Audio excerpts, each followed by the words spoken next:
Baik, bismillahirrahmanirrahim. Assalamualaikum warahmatullahi wabarakatuh. Perkenalkan, nama saya Muhammad Rizky Irawan. Saya dari kelas A Fakultas Hukum dengan nomor NPM 210000012. Di sini saya akan memaparkan materi yang berisikan hukum pidana. Yang pertama itu menurut para ahli, Van Apeldoorn. Hukum pidana dapat dibedakan dalam dua arti, yaitu hukum pidana material yang menunjukkan pada perbuatan pidana yang oleh sebab perbuatan pidana itu mempunyai dua bagian, yaitu bagian objektif dan bagian subjektif. Dan hukum pidana formal yang mengatur bagaimana hukum pidana ditegakkan. Yang kedua ada kancil, hukum yang mengatur tentang pelanggaran-pelanggaran dan kejahatan-kejahatan terhadap kepentingan umum. Perbuatan yang diancam dengan hukuman merupakan suatu penderitaan atau siksaan. Yang selanjutnya dari Simons. Semua perintah dan larangan yang diadakan oleh negara dan yang diancam dengan suatu pidana atau nestapa bagi barang siapa yang tidak menaatinya, dan juga merupakan semua aturan yang ditentukan oleh negara yang berisi syarat-syarat untuk menjalankan pidana tersebut. Lalu selanjutnya ada subjek hukum pidana. Badan hukum dalam lingkungan hukum publik, yaitu badan-badan yang berpendirian dan tatanannya ditentukan oleh hukum publik. Lalu badan hukum dalam lingkungan hukum private, yaitu badan-badan yang pendiriannya dan tatanannya ditentukan oleh hukum private. Lalu ada manusia, nature-like person. Terdapat pada KUHP buku 2 dan buku 3, sebagian besar kaidah-kaidah hukum pidana diawali dengan kata barang siapa. Lalu di sini ada sistematika kitab undang-undang hukum pidana, atau kita bisa singkat dengan KUHP. Dalam buku 1 yang berisikan tentang mengatur tentang ketentuan umum atau Algemeenrechtstukken. Dalam buku 2 yang berisikan tentang mengatur tindak-tindak pidana yang termasuk golongan kejahatan. Lalu pada buku ketiga itu ada mengatur tentang tindak pidana yang termasuk golongan pelanggaran. Di sini ada perbandingan KUHP dan RUU KUHP 2019. Dalam buku KUHP, dalam bab 1 berisikan batas-batas berlakunya aturan pidana dalam perundang-undangan. Itu berisikan pada pasal 1 sampai 9. Lalu pada bab 2-nya itu berisikan pidana dalam pasal 10 sampai dengan 23. Lalu pada bab 3 berisikan hal-hal yang menghapuskan, mengurangi atau memberatkan pidana. Itu berisikan pada pasal 44 sampai dengan 52A. Lalu pada bab 4 itu ada percobaan pada pasal 53 sampai dengan 54. Lalu pada bab 5-nya berisikan tentang penyertaan dalam tindak pidana. Itu pada pasal 55 sampai dengan 62. Lalu pada bab 6 itu ada perbarengan tindak pidana pada pasal 63 sampai dengan 71. Lalu pada bab 7-nya itu berisikan tentang mengajukan dan menarik kembali pengaduan dalam hal kejahatan-kejahatan yang hanya dituntut atas pengaduan. Itu pasal 72 sampai dengan 75.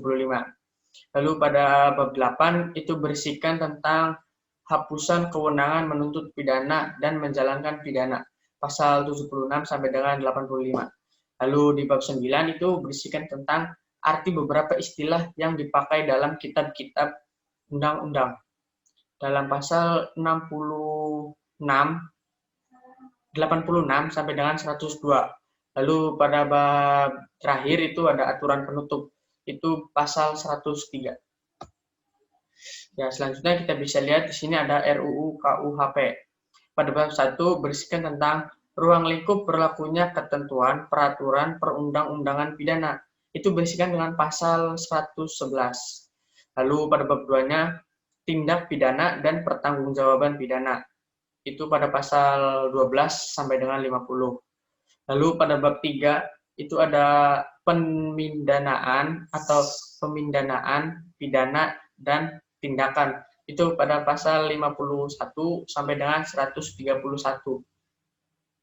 Selanjutnya bab 4, gugurnya kewenangan penuntutan dan pelaksanaan pidana.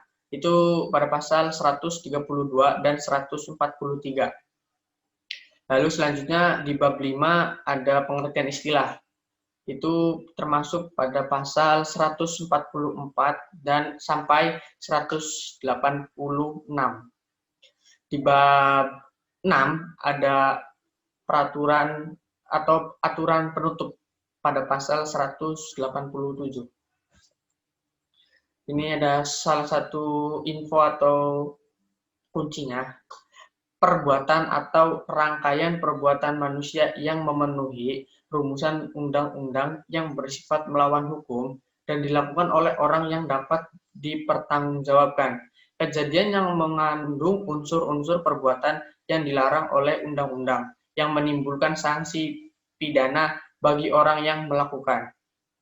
Dan orang yang melakukannya itu mampu mempertanggungjawabkan atas perbuatannya yang telah ia lakukan. Lalu di sini adalah istilah perbuatan hukum tindak pidana, delik peristiwa pidana perbuatan. Yang pertama itu adanya perbuatan manusia. Lalu selanjutnya ada perbuatan itu harus sesuai dengan apa yang disebutkan dalam undang-undang. Yang selanjutnya ada bukti adanya kesalahan dari orang yang telah diperbuat.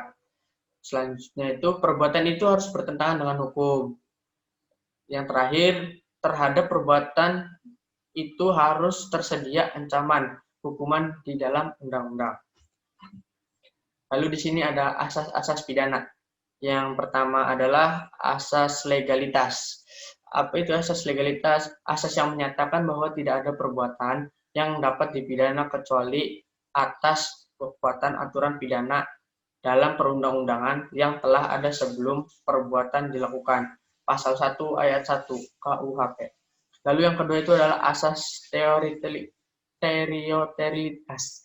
Itu asas yang memberlakukan KUHP bagi semua orang yang melakukan perbuatan pidana dalam wilayah Republik Indonesia. Itu termasuk ke pasal 2 KUHP.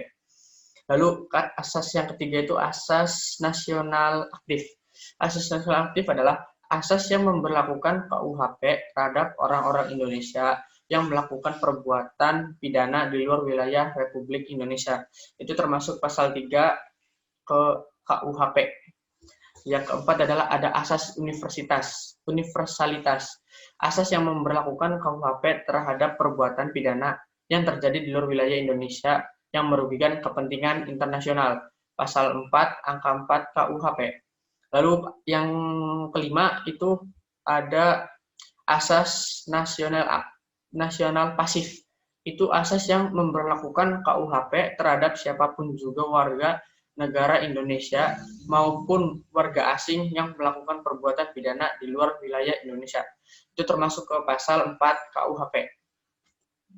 Lalu di sini ada penafsiran hukum bagi hukum pidana. Dasar hukum itu ada Undang-Undang Nomor 48 Tahun 2009 tentang kekuasaan dan kehakiman yang berisikan pengadilan dilarang menolak untuk memeriksa, mengadili, dan memutuskan perkara yang diajukan dengan dalih bahwa hukum tidak ada atau kurang jelas, melainkan hukum yang untuk memeriksa dan mengadilinya. Oleh karena itu, hakim diwajibkan menggali, mengikuti, dan memahami nilai-nilai hukum dan rasa keadilan yang hidup dalam masyarakat.